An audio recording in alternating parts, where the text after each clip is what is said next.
Hello friends.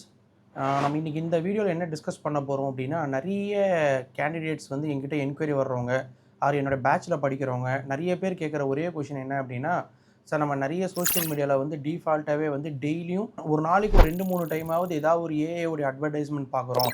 So AI இல்லை அப்படின்னா, AI தெரியல அப்படின்னா கண்டிப்பாக உங்களால் வந்து ஐடியில் சர்வை பண்ண முடியாது, ஐடிக்குள்ளே போகவே முடியாது அப்படின்ற மாதிரி நிறைய பேர் வந்து டிஃபால்ட்டாக என்கிட்ட கேட்குற கொஷின்ஸ் இதுதான். ஸோ இதில் வந்து என்னுடைய அண்டர்ஸ்டாண்டிங், இப்போ நானும் ஐடியில் அரௌண்ட் 13 இயர்ஸ் ஒர்க் பண்ணியிருக்கேன். ஸோ நான் ஒர்க் பண்ண டைம்லேயும் ப்ளஸ் இப்போ லாஸ்ட்டாக இங்கே யூனிக் டெக்னாலஜிஸில் வந்து ஒரு ப்ராஜெக்ட்டில் ப்ளஸ் அந்த ட்ரைனிங் இந்த ரெண்டுத்துலையும் ஒர்க் பண்ணிகிட்ருக்கோம். இதில் ஏஐ நான் எந்த அளவுக்கு யூஸ் பண்ணுறேன், ஸோ ஏஐக்கு வந்து எந்த அளவுக்கு அண்டர்ஸ்டாண்டிங் இருக்குது அப்படின்றத தான் நான் இந்த வீடியோவில் டிஸ்கஸ் பண்ண போகிறேன். ஸோ மெயின் நம்மளுடைய பெரிய டவுட் என்ன அப்படின்னா, ஒரு ஃப்ரெஷராக இருக்கட்டும், ஸோ மோஸ்ட்லி எக்ஸ்பீரியன்ஸ்டு கேண்டிடேட்ஸ்க்கு வந்து ஆல்ரெடி தெரியும் ஏஐ வந்து பெருசாக இம்பேக்ட் கிடையாது. ஸோ ஏஐ கண்டிப்பாக தெரிஞ்சிருக்கணும். பட் அது எந்த அளவுக்கு தெரிஞ்சிருக்கணுன்ற அந்த பேசிக் அண்டர்ஸ்டாண்டிங் வந்து கண்டிப்பாக ஒரு ரியல் டைம் ஒர்க் பண்ணுறவங்களுக்கு ஒரு பேசிக் அண்டர்ஸ்டாண்டிங் இருக்கும். பட் மோஸ்ட்லி ஃப்ரெஷர்ஸ் என்ன நினைப்பாங்க அப்படின்னா, ஏஐ வந்து கண்டிப்பாக ஒரு ஜாபை வந்து நம்ம ஜாபை எல்லாமே எடுத்துரும், நம்மளுக்கு ஜாப் கிடைக்காது ஐடியில் அப்படின்ற மாதிரி நிறைய பேர் வந்து டிஃபால்ட்டாக இந்த அண்டர்ஸ்டாண்டிங்கில் இருக்காங்க. ஸோ ஃபஸ்ட்டு ஏஐனால என்ன ஒரு அட்வான்டேஜ் அப்படின்னா, நம்மளுடைய ஜாபுடைய டைம் வந்து இம்ப்ரூவ் ஆகும். ஃபார் எக்ஸாம்பிள் இப்போ நான் ஒரு ஒர்க்கை வந்து ஒரு 5 ஹவர்ஸ் எடுத்து பண்ணுறேன் அப்படின்னா, ஏஐ எனக்கு ப்ராப்பராக யூஸ் பண்ண தெரிஞ்சிச்சு அப்படின்னா ஒரு 2 ஹவர்ஸ் ஆர் 1 ஹவரில் வந்து அந்த பர்டிகுலர் டாஸ்க்கை என்னால் கம்ப்ளீட் பண்ண முடியும். ஸோ இப்போ இன்னும் ரொம்ப சிம்பிளாக சொல்லணும் அப்படின்னா, ஏஐ வந்து நான் ஒரு ஃப்ரெண்டு மாதிரி யூஸ் பண்ணிக்கலாம்.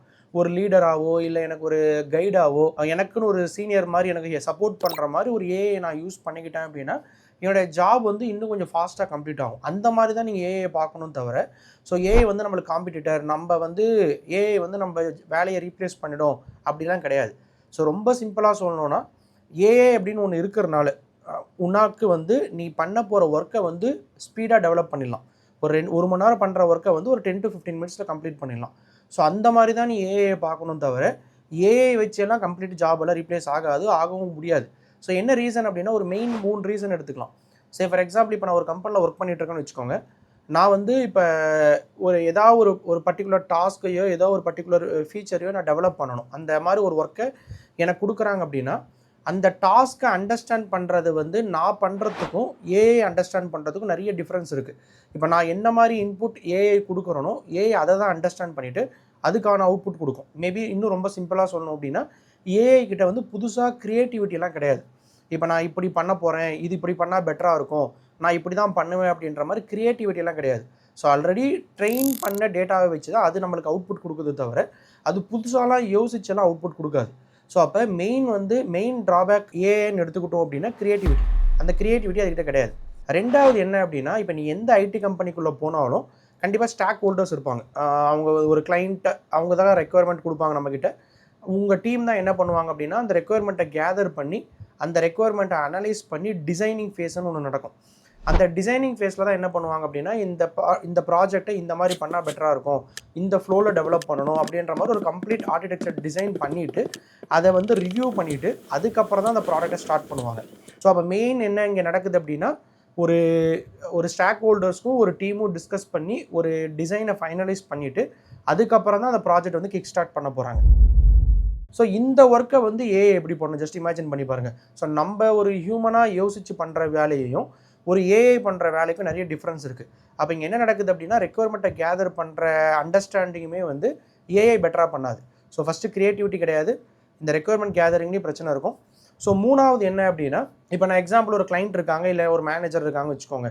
ஸோ நீங்கள் என்ன பண்ண போகிறீங்க அப்படின்னா, உங்கள் மேனேஜர்ஸ் கிட்ட வந்து நீங்கள் ஏதாவது ஒரு ரெக்யர்மெண்ட்டை வந்து நீங்கள் ஃபார் எக்ஸாம்பிள் இந்த ஒர்க்கு வந்து இப்படி கம்ப்ளீட் பண்ணியிருக்கேன், இதனால இந்த சேலஞ்சஸ் இருக்குது அப்படின்ற மாதிரி ஏதோ ஒரு விஷயம் இருக்கும். ஃபார் எக்ஸாம்பிள் வந்து இந்த ரீசனால தான் இந்த பர்டிகுலர் டாஸ்க் வந்து என்னால் கம்ப்ளீட் பண்ண முடியல, இந்த சேலஞ்சஸ் எல்லாம் எனக்கு இருக்குது அப்படின்ட்டு நீ சொல்கிற கம்யூனிகேஷன், நீ எந்த அளவுக்கு உங்கள் மேனேஜர்கிட்ட நீங்கள் கம்யூனிகேட் பண்ணுறீங்களோ அந்த அளவுக்கு அந்த ரெக்யர்மெண்ட்டை வந்து ஃபாஸ்ட்டாக கம்ப்ளீட் பண்ண முடியும். ஓகேவா? ஸோ இப்போ ஒரு ஏஐ இல்லாமல் ஏஐ இருக்குன்னு வச்சுக்கோங்க. இப்போ கரண்ட்டாக ஏஐ எல்லாருமே யூஸ் பண்ணிகிட்டு இருப்பீங்க. AI mandatory. எப்படி மேண்டேட்டரி அப்படின்னு சொல்கிறேன் அப்படின்னா, ஒரு ஃப்ரெண்ட்லியாக தான் நீ ஃபீல் பண்ணணும். ஏஐ அப்படின்றது என்னோடய ஃப்ரெண்டு. ஸோ நான் என்ன டவுட் கேட்டாலும் எனக்கு அது ஹெல்ப் பண்ணுது. இப்போ உங்கள் சீனியரோ உங்கள் ஃப்ரெண்ட்ஸோ உங்களுக்கு எப்படி ஹெல்ப் பண்ணுறாங்களோ அதே மாதிரி ஏஐ வந்து உங்களுக்கு ஹெல்ப் பண்ணுது. அப்போ நான் என்ன கற்றுக்கணும் அப்படின்னா அதை நான் சொல்கிறேன். நான் நெக்ஸ்ட்டுக்கு வரதில் எக்ஸ்பிளைன் பண்ணுறேன். அப்போ நான் என்ன இதில் அண்டர்ஸ்டாண்ட் பண்ணிக்கணும் அப்படின்னா, ஸோ ஏஐ அப்படின்றது மெயினாக என்ன அப்படின்னா எனக்கு ஒரு ஃப்ரெண்டு. ஸோ நான் பண்ண முடியாத விஷயத்த வந்து ஏஐனால் பண்ண முடியாது. நான் என்னென்னலாம் பண்ண முடியும்னா, கிரியேட்டிவிட்டி என்கிட்ட இருக்கிற அளவுக்கு ஏஐ கிட்ட கிடையாது. அதே மாதிரி வந்து நான் ரெக்யர்மெண்ட் அனலைஸ் பண்ணுறது, நான் அந்த டிசைன் ஃபேஸை அனலைஸ் பண்ணுறது, இந்த ப்ராஜெக்ட் ஃப்ளோ வந்து இந்த மாதிரி தான் போகணுன்ற பிளான் பண்ணுறது, இது எல்லாமே வந்து ஏஐ கிட்ட கிடையாது. ஸோ இது 2 தான் ரொம்ப மேஜர் திங்காக இருக்கும். இதை நீங்கள் அண்டர்ஸ்டாண்ட் பண்ணிக்கிட்டீங்கனாலே ஓகே, நம்ம ஜாபை வந்து ஏஐ ரீப்ளேஸ் பண்ணுன்னு தெரிஞ்சுக்கலாம். அப்போ ஏஐ என்ன படிக்கணும், ஏஐ ஏதாவது கற்றுக்கணுமா, ஏஐ கோர்ஸ் ஏதாவது படிக்கணுமா அப்படின்ற மாதிரி உடனே போய் ஏஐ கோர்ஸ் ஜாயின் பண்ணாதீங்க. ஸோ அப்போ நம்ம என்ன படிக்கணும் அப்படின்னா, கண்டிப்பாக ஏதாவது ஒரு ப்ரோக்ராமிங்கில் ரொம்ப ஸ்ட்ராங்காக இருக்கணும். Java or Python or JavaScript, இதில் ஏதாவது ஒரு லாங்குவேஜ், ஏதோ ஒரு லாங்குவேஜில் ரொம்ப ஸ்ட்ராங்காக ஃபண்டமெண்டல் ரொம்ப ஸ்ட்ராங்காக கற்றுக்கிட்டிங்கன்னா, நீங்கள் என்ன டவுட் ஏஐ கிட்ட கேட்டாலும் ஏஐ ஒரு அவுட்புட் கொடுக்க போது, அதை நீங்கள் அண்டர்ஸ்டாண்ட் பண்ணிக்கலாம் ஈஸியாக. அப்போ நம்ம மெயினாக கற்றுக்க வேண்டியது வந்து ஒரு ஃபண்டமெண்டல் ஒரு ப்ரோக்ராமிங். ஏதாவது ஒரு ப்ரோக்ராமிங், நீங்கள் ஜாவா தான் படிக்கணும், பைத்தான் தான் படிக்கணும்னு நான் சொல்லலை. ஏதோ ஒரு ப்ரோக்ராமிங்கை ரொம்ப ஸ்ட்ராங்காக ஃபண்டமெண்டல் கற்றுக்கோங்க. ரெண்டாவது என்ன பண்ணணும் அப்படின்னா, ஏஐக்கான டூலை யூஸ் பண்ண கற்றுக்கணும். மேபி இப்போ நம்ம ChatGPT யூஸ் பண்ணுவோம், கோபைலட், கிட்டப் கோபைலட் யூஸ் பண்ணுவோம், ஆர் ஜெமினி ஏஐ யூஸ் பண்ணுவோம். இந்த மாதிரி வந்து ஏதாவது ஒரு ஏஐயை வந்து ப்ராப்பராக யூஸ் பண்ண கற்றுக்கோங்க. ஸோ அந்த மாதிரி லேர்ன் பண்ணுங்கள். ஏஐ கோர்ஸ் ஆனால் ஏஐ கிரியேட் பண்ணுறதுக்கெல்லாம் படிக்கிறதுக்கும் ரொம்பலாம் கற்றுக்க முடியாது. அதே டைமில் வந்து அதுக்கான மிஷினும் நம்மக்கிட்ட ப்ராப்பராக இருக்காது. ஒரு ஹியூமன் நம்ம வச்சிருக்கிற லேப்டாப்பை வச்செல்லாம் புதுசாக ஏஐலாம் கிரியேட் பண்ண முடியாது. அப்போ நம்ம என்ன பண்ணணும் அப்படின்னா, ஃபஸ்ட்டு பாயிண்ட் வந்து ஏஐ டூலை யூஸ் பண்ண கற்றுக்கணும். ஒரு ஃபண்டமெண்டலாக ஒரு ப்ரோக்ராமிங்கை கற்றுக்கணும். ஓகேவா? ஸோ 3வது என்ன வேணும் அப்படின்னா, எனக்கு மெயின் வந்து கிரியேட்டிவிட்டி. அப்போ லாஜிக்கலாக நம்ம திங்க் பண்ண கற்றுக்கணும். ஸோ நான் இப்போ வந்து இந்த ஃபங்க்ஷனாலிட்டியை இப்படி பண்ணால் எப்படி பெட்டராக இருக்கும், இல்லை இதை விட இன்னும் எப்படி பெட்டராக பண்ணால் எப்படி இருக்கும் அப்படின்ற மாதிரி அந்த லாஜிக்கல் திங்கிங் நம்மளுக்கு தேவை. ஸோ அப்போ மெயினாக நம்ம ஃபோக்கஸ் பண்ண வேண்டியது வந்து கோடிங். ஃபண்டமெண்டலாக ஒரு கோடில் ஸ்ட்ராங் ஆகணும். கிரியேட்டிவிட்டியில் நம்ம எந்த அளவுக்கு நம்ம இம்ப்ரூவ் பண்ணிக்கிறோன்னு பார்க்கணும். அதுக்கப்புறம் ஐடி கம்பெனிக்குள்ளே மெயின் கம்யூனிகேஷன். ஸோ இந்த 3மே கோடிங், கிரியேட்டிவிட்டி, கம்யூனிகேஷன், இந்த 3 சி நம்மக்கிட்ட இருந்துச்சு அப்படின்னா கண்டிப்பாக நம்மளால் வந்து ஈஸியாக ஐடி கம்பெனிக்குள்ளே ஷைன் பண்ண முடியும். ஓகே, ஸோ அதனால் மோஸ்ட் ஆஃப் த ஸ்டூடெண்ட்ஸ் எங்கிட்ட கேட்ட டவுட்டுக்கான ஆன்சர் இது தான். ஸோ மெயினாக உங்களுக்கு தேவை என்ன அப்படின்னா, நானே நிறைய யூடியூப் சேனல் பார்க்குறேன், நிறைய பிளாட்ஃபார்மில் போகிறப்ப டிஃபால்ட்டாக எல்லாருமே ப்ரொமோட் பண்ணுறது வந்து ஏஐ கோர்ஸ் படிங்க, ஏஐ தான் அடுத்த மார்க்கெட் அப்படின்லாம் சொல்லுவாங்க. நமக்கு ஆல்ரெடி இருக்கிற ஏஐயை யூஸ் பண்ண தெரிஞ்சுக்கிட்டால் போதும். மேபி இப்போ நான் முன்னாடி ஒர்க் பண்ண கம்பெனியில், நான் என் ஃப்ரெண்ட்ஸ் கிட்ட லாஸ்ட்டாக ஒர்க் பண்ண கம்பெனியில் ஃப்ரெண்ட்ஸ் கிட்ட டிஸ்கஸ் பண்ணுறப்ப ஒரு 4 ரிசோர்ஸ் இருந்த இடத்துல ஒரு 2 ரிசோர்ஸ் இருக்காங்க, இல்லை ஒரு 3 ரிசோர்ஸ் இருக்காங்க. ஒரு ரிசோர்ஸை மட்டும் தான் வேலையை விட்டு எடுத்திருப்பாங்க.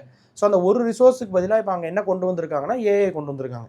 ஸோ அப்போ அந்த 3 பேர் வந்து அந்த ஏஐயை ப்ராப்பராக யூட்டிலைஸ் பண்ணி அந்த ஏஐ எப்படி நம்ம யூஸ் பண்ணி நம்ம அதை ஒர்க் பண்ண போகிறோன்றதான் கற்றுக்கணும்.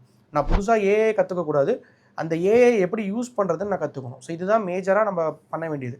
ஸோ ஆல்மோஸ்ட் நம்ம கற்றுக்க வேண்டியது ஒரு கோடிங். அந்த கோடிங்கில் நீங்கள் ஸ்ட்ராங்காக இருக்கணும். கிரியேட்டிவிட்டியை நம்ம இம்ப்ரூவ் பண்ணிக்கணும்.